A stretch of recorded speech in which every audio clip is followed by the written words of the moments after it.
بسم اللہ الرحمن الرحیم۔ پیران پیر، روشن ضمیر، شہباز لامکانی، قطب ربانی، قندیل نورانی، غوث سمدانی، الشیخ سید محی الدین عبد القادر جیلانی رحمت اللہ تعالی علیہ۔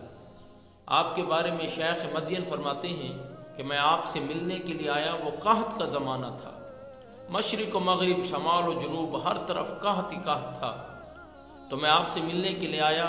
اس وقت آپ جنگل میں عبادت الہی میں مشغول تھے کہ جب میں آپ کے پاس آیا تو کیا دیکھا کہ میں خوف زدہ ہوا کہ آپ کے ارد گرد جانور ہی جانور ہیں، اور ہر قسم کا جانور ہے جو ایک دوسرے کو تکلیف بھی نہیں پہنچا رہا، اور وہ ایک ایک کر کے آپ کے سامنے آتا ہے اور وہ چلاتا ہے، کچھ بولتا ہے، آپ اشارہ کرتے ہیں وہ چلا جاتا ہے۔ تو یہ میں منظر دیکھتا رہا۔ شیخ مدین رحمت اللہ علیہ فرماتے ہیں کہ جب آخری جانور آیا، وہ درندہ آیا اور اس نے کچھ کہا، آپ نے اشارہ کیا، وہ چلا گیا، تو میں حاضر خدمت ہوا۔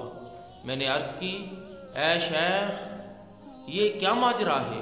یہ آج میں نے عجیب منظر دیکھا۔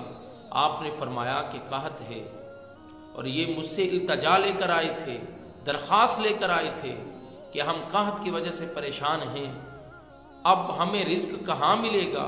تو اللہ نے ان کا رزق میرے اوپر عیاں فرما دیا ہے، ان کے رزق کے معاملے میں مجھے بتا دیا ہے کہ فلاں فلاں کا رزق کہاں کہاں ہے۔ تو یہ جب رزق کی درخواست لے کر آئے تو میں نے ان کو ان کے رزق کا پتہ بتا دیا ہے۔ اللہ نے آپ کو یہ مقام اور یہ رتبہ اور یہ فضیلت عطا فرمائی۔ مولا ہم سب کو اللہ کے ولیوں سے پیار کرنے کی، محبت کرنے کی، ان کی سیرت پر عمل کرنے کی توفیق عطا فرما۔ وما علینا الا البلاغ۔